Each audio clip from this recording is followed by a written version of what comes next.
All right. So, Brian, for people that don't know about the World Cup, how many let's just start very basically. How many teams make the World Cup? We'll start from there. 32 teams in this year's World Cup. This particular edition of the World Cup will be the last edition with 32 teams. Next World Cup in 2026, which is in this country, the US, Canada, and Mexico. It's a three-way hosting situation for the World Cup. Will be 48 teams. So this is the last way. I mean, it's been 32 teams for a while. Now this is the last time before it gets like super mega expanded and we start getting teams that maybe don't deserve to be there. So this is the last one with 32.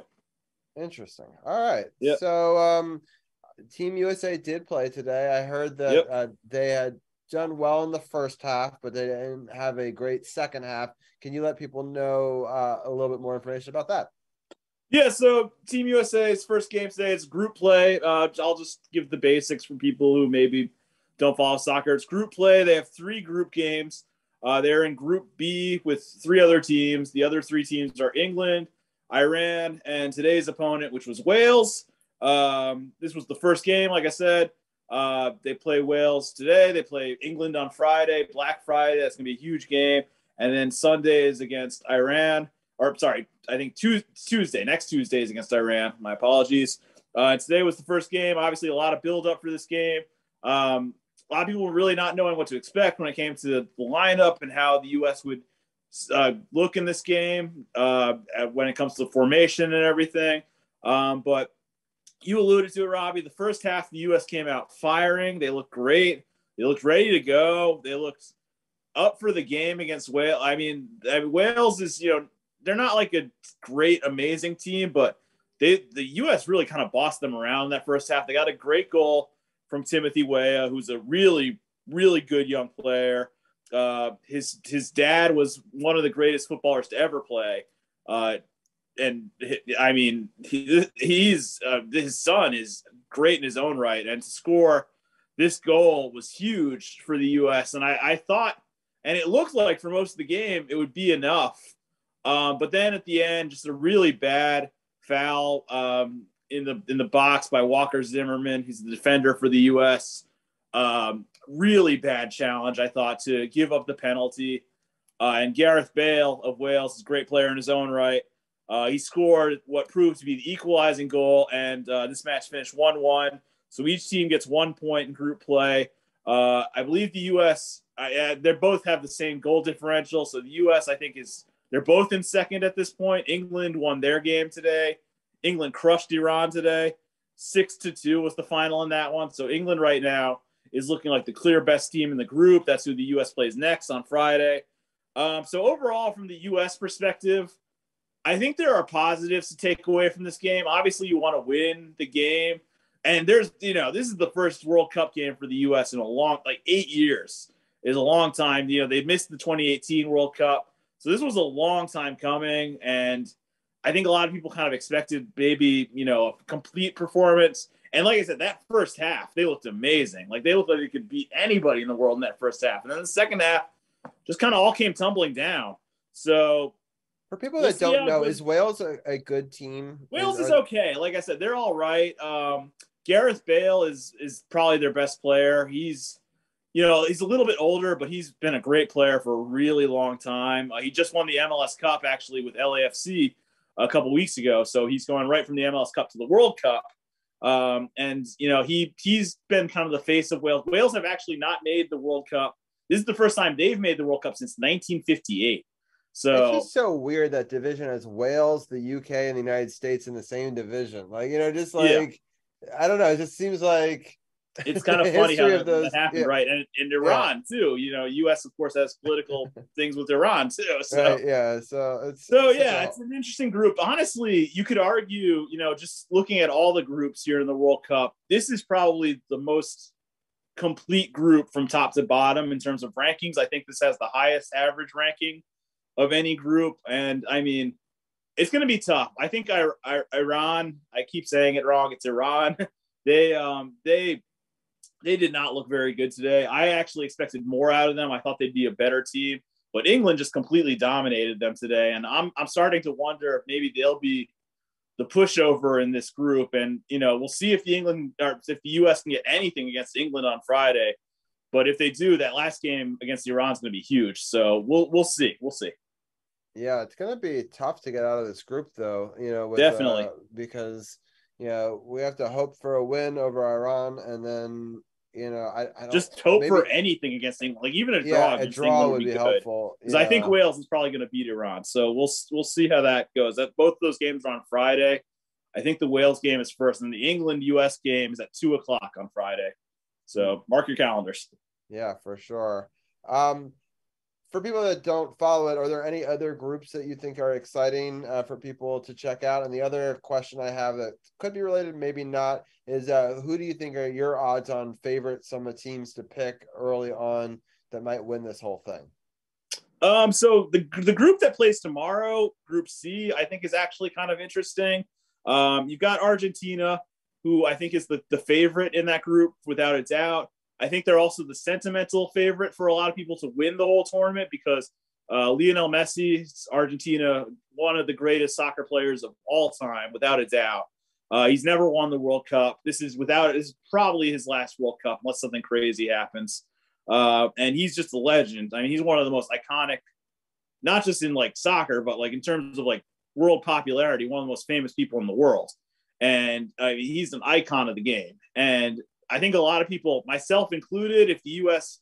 doesn't really do anything, I think we kind of want to see Argentina go on a bit of a run here. They're in Group C with Mexico, who's obviously the U.S.'s big rival, and a solid team. Mexico's all right. They had their struggles qualifying as well, but we'll see how they do in the World Cup. Poland, who is kind of a decent team as well. They've got Robert Lewandowski, who's one of the best goal scorers in the world and a great player in his own right. And then Saudi Arabia, who's probably going to be the whipping boy of everybody in this group. So those top three teams, any of them could advance in Group C. That group gets underway really early. So actually, in about 5.5 hours from now, the first game of that group starts. So between Argentina and Saudi Arabia, that group is going to be interesting. I think Argentina will get through, and it's just going to be interesting to see who gets the second spot between Mexico and Poland. And then looking at the rest of the groups here, that Group E is interesting. Spain and Germany. Germany are looking to bounce back after a really rough 2018 in which they were eliminated. They didn't even make it out of the group stages after being the defending champions. Spain have kind of underwhelmed the last couple of World Cups as well. Japan, I think, is an interesting side. These are all, I could go through all these, honestly. Like Belgium, Canada, Morocco, Croatia is an interesting one as well. Belgium has had kind of a golden generation of talent over the last couple of, last decade or so. And this is kind of their last chance as well. You've got a good young Canada side in their first World Cup in almost 35, 40 years. Croatia went to the final in 2018. Morocco is not a pushover either. There's talent in all these groups. It's gonna. I really recommend. I mean, I have to for work. I'm required to watch all these games, so I mean, I'm not complaining. But I mean, I would encourage anybody to check out. Like, even if you're not really into it, I mean, you're gonna get some. This is like the best of the best right here. And I mean, yes, there's been a lot of negative publicity about this World Cup, and with good reason, without a doubt. But once you get to the actual football or the soccer, if you will, I think it's all going to be great. Like that, I think the actual on the field product's going to be really good. Yeah, that's really interesting. I appreciate you kind of breaking down all the different groups, and I hear a lot of good things about Argentina, but obviously Brazil is always one of those. And Brazil is obviously one of. I was going to say I think Brazil. When I last checked at FanDuel or DraftKings or wherever I checked, Brazil was the odds-on favorite to win it right now. But like I said, a lot of the sentimental money and a lot of the sentimental feeling is towards Argentina. And France is obviously the defending champions. They won 2018, but they have a lot of injuries. So it'll be interesting to see if they are able to repeat. It'll be tough. I don't think it'll be as easy as for them as it was 4 years ago, but it's great. This is the best tournament in the world. And, like I said, all the negative publicity, I'm just glad it's finally here. Start talking about soccer. Yeah, sounds good. Any final thoughts? We didn't really talk about Group H, I don't think, did we? And that's got Group H. I'll go through that quickly. Portugal, I think, is kind of another sentimental favorite for some people, not necessarily for me, because kind of the same reasons. Cristiano Ronaldo is probably his last World Cup for Portugal. Again, unless something crazy happens and he comes back 4 years from now, which I doubt.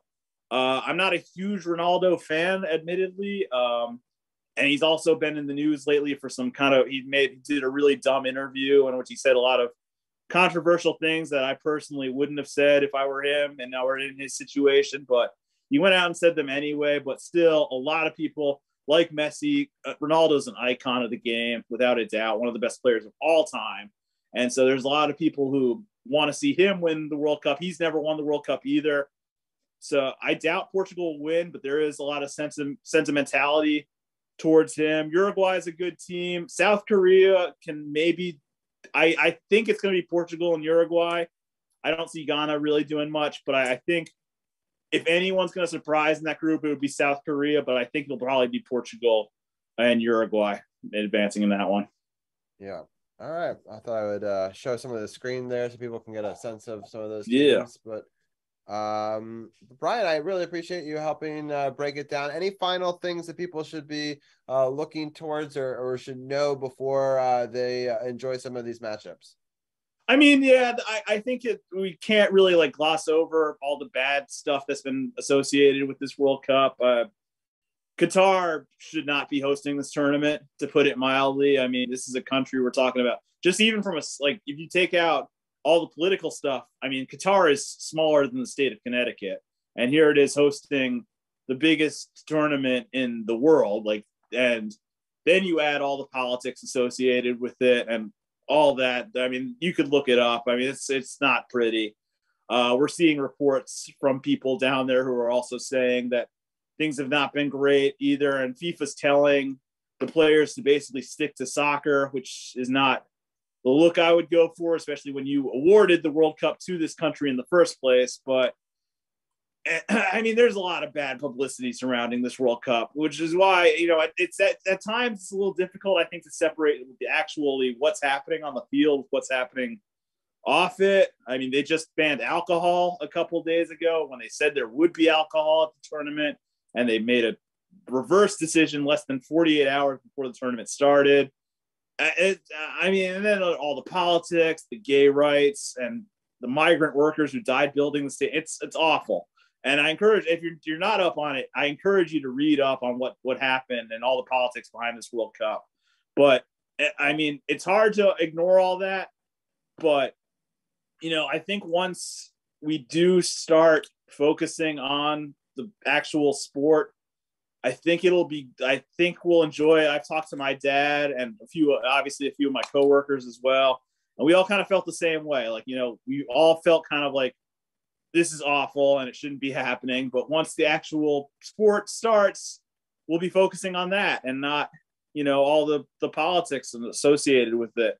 I'm not saying ignore it or anything, but, at this point, kind of got to focus on what's happening on the field and, report about all that stuff as well. Don't ignore it, but also try and focus on what's happening on the field as well. So it's a difficult balance. It's a really difficult balance for sure. Somebody's trying to cover the tournament as best he can. I'm excited for, the actual games. Some of these first couple of days, it's only been 2 days of games so far. The first game was Qatar versus Ecuador. Ecuador should have honestly won by more. Qatar is only in the World Cup because they're the host country, and they looked really bad. They looked worse. Is it right that they're the first host country to lose their opening game? That's correct. Yeah, which is crazy because you got to figure there's been other times where a host country wouldn't be so amazing. I was surprised that was the first time ever that they've ever lost. Yeah, and I mean they looked really bad. It's going to be tough to see them, let alone getting a point, maybe even scoring a goal in this whole tournament.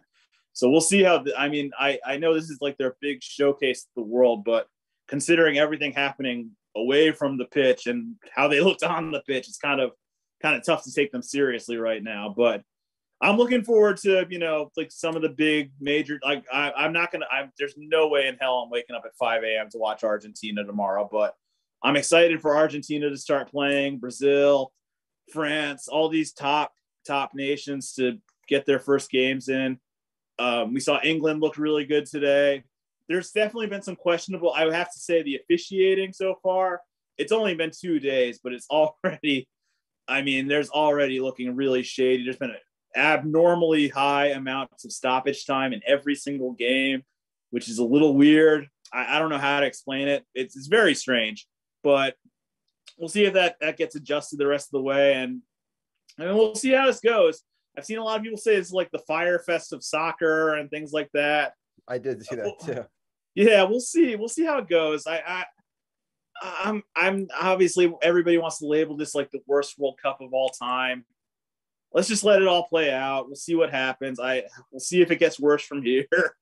I'm trying to be as optimistic and put as good of a face on it as I can, but I'm really looking forward to the next World Cup, obviously. Much more when that's actually in the U.S. and Canada and Mexico. I think they're going to do a great job. I was so happy I got to go to the last time that was in and DC. I'm bummed. I know I talked about this when Carol was on, but I'm bummed that DC didn't get any games. I feel like DC deserves World Cup games, and it's a bummer they didn't get games. They kind of had. I don't think their bid was very good, personally, but I'm surprised that the Baltimore didn't get one for the Ravens. I understand why FedEx Field doesn't get one, but well, they merged bids when DC was when they said to DC like you're not getting anything unless they went to the back of the drawing board and they merged bids with Baltimore and they still didn't get it. So I don't know. I'm still going to games no matter where they are. Like if I have to go to Philly or home to New York or Boston or somewhere, I'll go. This is the World Cup. Like the World Cup only comes to your country every once in a blue moon. So I can't. Some of my favorite memories as a kid, I'll be honest, Brian, is going to games with my dad at RFK. It was. Yeah, I still have my dog that I got kicker or striker from that one, and so it was probably like right around the year you were born. But anyway, the 94. Those 3 years after I was born. Okay, well then you were 3. Okay, that's good. But it was a really great memory, and I hope that people are able to separate out the politics a little bit and catch a little bit of football. And I'm not saying ignore the politics. I think you should talk about what's happening. Like we can't just ignore. This is awful. Try to separate it out and maybe. Let's be honest. Like this shouldn't be happening, but at the same time, it is. So let's try and focus on the football and the soccer. It's so also strange that it has to compete with like the NFL and the NBA and the NHL. It's just very strange. It's very unusual. I know the rest of the world does not care about the NFL, but it's definitely, for me at least, and for a lot of other American sports fans, it's definitely a very unusual time. That's to put it mildly, man. Yeah, for sure. Well, I'm hoping that maybe sometime in the next couple of weeks we'll have time to give us an update with how it's going. And if not, maybe we'll do a video or a post on our page about it to let people know about how it's going. But I appreciate you giving us some insight, and a look into the series, and hope that gives people an opportunity to do it. I'm going to clip this up as a separate video and post it on my YouTube channel as well, so people who might not have been able to stay up for the whole podcast can get a chance to check out this part as well. But Brian, you've been a great member of our podcast. I know it's been tough to get you on this year, but I appreciate you for joining us and being a part of it. If people go to sportsothp.com, click the podcast partners, you can definitely catch all of Brian's Upon Further Review with Brian Brennan's previous podcast on there. Also on the team SportsOTHP link, you'll get all of Brian's links over on his Twitter and his Instagram, but I'll let Brian shout anything out that he wants to shout out right now. No, obviously I also work for SiriusXM, and so I got to shout out all my people on SiriusXM FC who have been, like me, working really hard to try and provide the best. What channel is it on Sirius? 157, channel 157. Okay.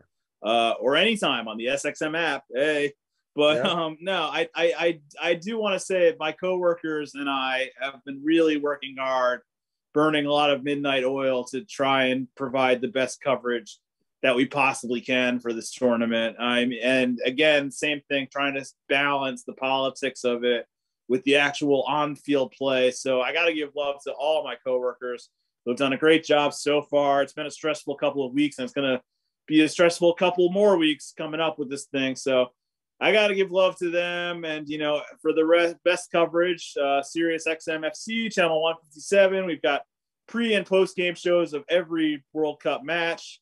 Every game is on channel 83, Fox Sports 83. If you want to listen to the actual games, that's where they'll be. But we'll be giving you pre and post game coverage on channel 157. So shout out to us, channel Sirius XM FC, all my coworkers.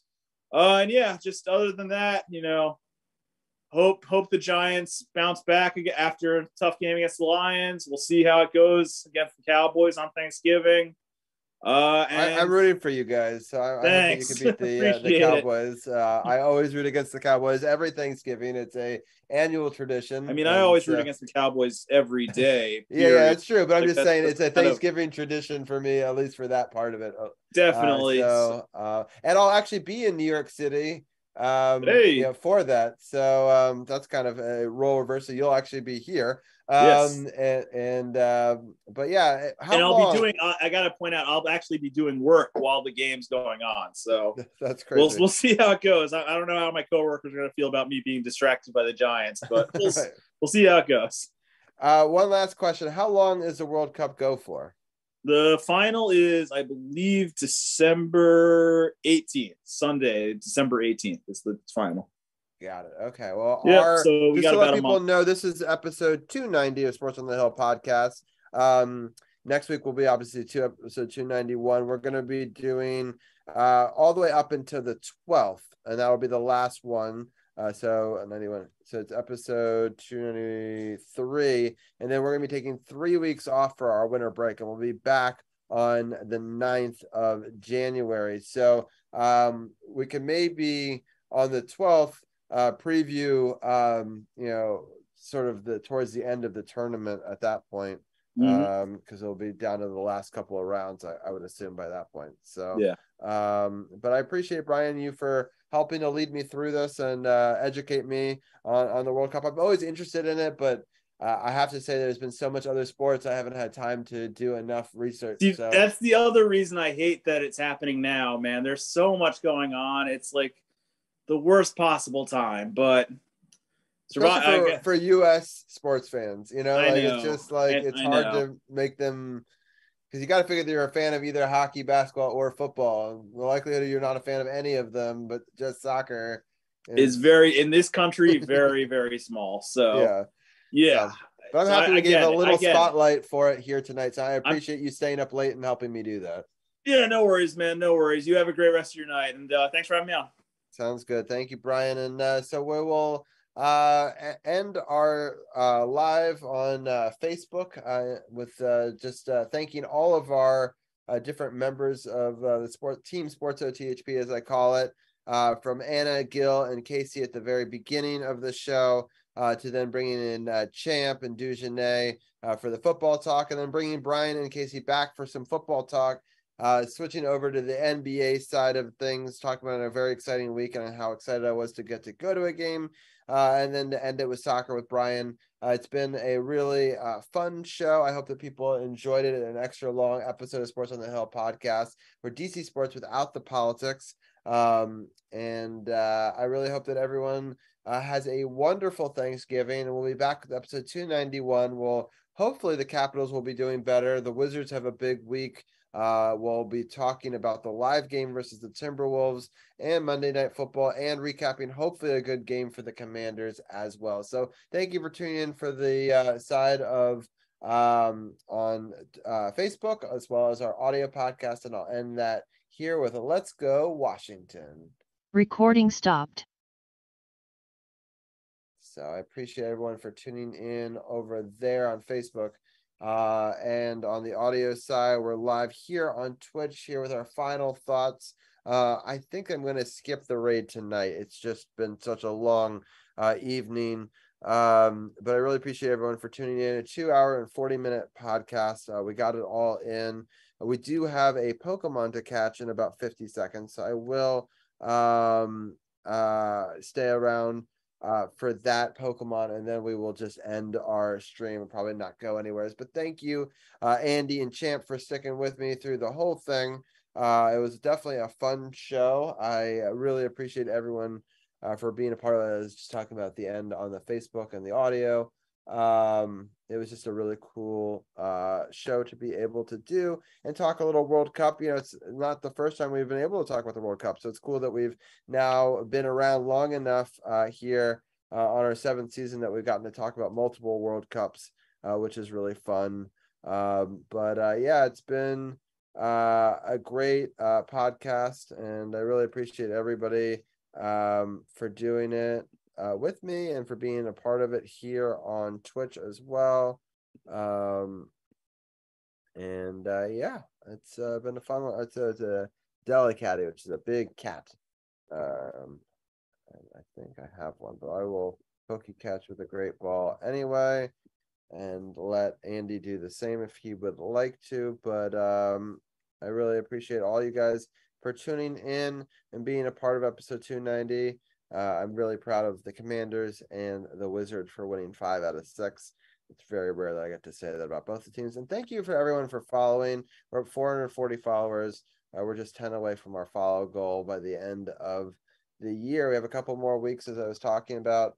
Sports on the Hill podcast here live on Twitch. Next week, we'll have the Wizards game live.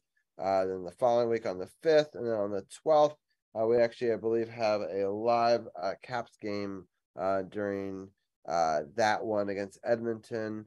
We'll also recap my birthday on that podcast as well. And then again, 3 weeks off for winter break. But thanks again, everybody, for tuning in. Thank you, Andy. Thank you, Champ. And I think that will do it for this episode of Sports on the Hill podcast live on Twitch. And we'll definitely check out Andy's stream. We've got a raid train coming up, which is really great. Punk rock raid train, and I will check Andy out for a Discord for a song preview. And Andy, I believe, is doing a show on Wednesday and Saturday this week, so definitely check out. I'll give the Andy command there for twitch.tv/primordial sounds to check out his music. Unfortunately, I will be away during both of them, but I hope that he has a great stream. And obviously, Champ has got a ton of wonderful content on his podcast channel as well. So I love our Twitch community. Carly's off this week. I hope that you guys all have a wonderful Thanksgiving, and we'll talk to you guys soon.